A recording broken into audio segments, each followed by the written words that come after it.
मन वढाय वढाय उभ्या पिकातलं ढोर, किती हाकला हाकला फिरून येतं पिकावर. या कवितेच्या ओळी तुम्ही नक्कीच ऐकल्या असतील. आपलं मन, त्याच्यामध्ये इतक्या प्रकारचे विचार असतात की त्या विचारांना किती हाकललं तरी सुद्धा ते मनामध्ये ते विचार गिरट्या घालत असतात. आणि हे तुम्हाला सगळ्यांना चांगल्या पद्धतीने माहिती आहे. आपल्या मनामध्ये किती प्रकारचे विचार सुरू असतात. असं म्हणतात की आपल्या मनामध्ये जसे विचार करतो तसं प्रत्यक्षात घडतं किंवा तसं आपलं आयुष्य घडत असतं. त्यामुळे आपल्या स्वतःविषयी विचार करताना नेहमी चांगला विचार केला पाहिजे. मनात जर चांगले विचार असतील तर आपल्या आयुष्यात नक्कीच चांगल्या गोष्टी घडतील. पतंजली ऋषींनी अष्टांग योगामध्ये सांगितलेलं आहे की नियम सांगितलेला आहे. त्याच्यामध्ये त्यांनी शौच सांगितलेलं आहे. शौच म्हणजे शुद्धता. शुद्धता कशाची? शरीराची आणि मनाची. तर ही मनाची शुद्धता समर्थ रामदास स्वामींनी चौथ्या मनाच्या श्लोकामध्ये, चौथा व्हिडिओ पाहून मी आजचा व्हिडिओ करत आहे. तर नमस्कार, मी सुनीता शैलेश नकाते. तर समर्थ रामदासांचा हा श्लोक आता आपण पाहूयात. मना वासना दुष्ट कामा नये रे, मना सर्वथा पाप बुद्धी नको रे, मना सर्वथा नीती सोडू नको हो, मनांतरी सार विचार राहो. जय जय रघुवीर समर्थ. पहिल्याच ओळीमध्ये त्यांनी सांगितलेलं आहे की मनामध्ये कुणाबद्दलही वाईट विचार करायचा नाहीये. आपल्याला वाईट लोक आवडतात का? तर अजिबात आवडत नाही. एखादा चित्रपट पाहायला जातो तेव्हा तिथं तो हिरो असतो, तो सगळ्यांशी चांगलं वागत असतो म्हणून ती व्यक्तिरेखा आपल्याला आवडते. पण त्याचमध्ये विलन सुद्धा असतो, तर तो सगळ्यांशी वाईट वागत असतो, तर ती व्यक्तिरेखा आपल्याला अजिबात आवडत नाही.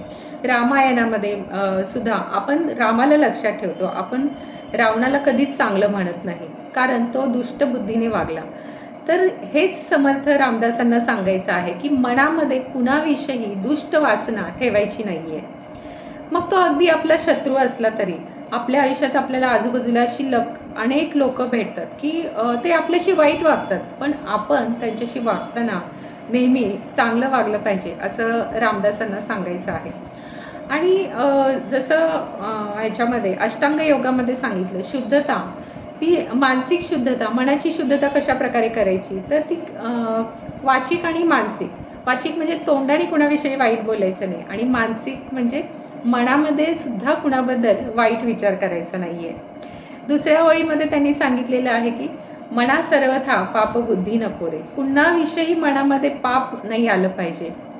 किंवा एखाद्या व्यक्तीकडे एखादी गोष्ट आहे, तो काय कसाही पैसे मिळवतो आणि मग त्याच्याकडे ही गोष्ट आहे, पण ही गोष्ट माझ्याकडे नाही आहे म्हणून त्याच्याविषयी द्वेष, आकस मनामध्ये ठेवणं योग्य नाही. किंवा कुणी तुम्हाला त्रास दिला तरी सुद्धा त्या व्यक्तीला मनातून माफ करून टाकून त्या व्यक्तीविषयी मनामध्ये कुठलीच भावना आपल्याला ठेवायची नाहीये. कारण लोक तसं वागले म्हणून आपणही जर तसं वागलो तर त्यांच्यामध्ये आणि आपल्यामध्ये काही फरक राहत नाही. आणि त्यामुळे ही सवय आपल्याला नको म्हणून त्यांनी सांगितलेलं आहे की मना सर्वथा पाप बुद्धी नको रे. नंतर त्यांनी सांगितलेलं आहे की मना सर्वथा नीती सोडू नको हो. आपल्याला जसे संस्कार दिलेले आहे, जशा नीतिमत्तेने आपण वागतो आहे, ती नीती आपल्याला कधीच सोडायची नाही. लहानपणापासून आपल्यावर संस्कार होत असतात.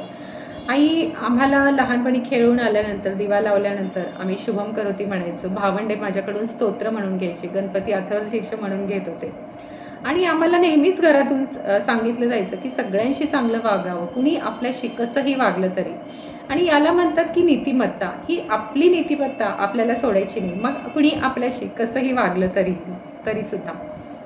तर समर्थ रामदासांना हेच सांगायचं. आणि त्यांनी चौथं सांगितलंय की मना अंतरी सार विचार राहो. म्हणजे सारासार विचार करण्याची विवेक बुद्धी आपल्यामध्ये विकसित झाली पाहिजे. काय चांगलं आहे, काय वाईट आहे, कोणती गोष्ट घेतली पाहिजे, कोणती सोडून दिले पाहिजे, कोणता निर्णय घेताना सारासार विचार करून घेणे. म्हणजे त्यांनी शेवटची जी ओळ सांगितलेली आहे की मना अंतरी सार विचार राहो. म्हणजे कोणताही निर्णय घेताना सर्वार्थाने विचाराने तो निर्णय घ्यायचा. असा सुंदर असा श्लोक आहे.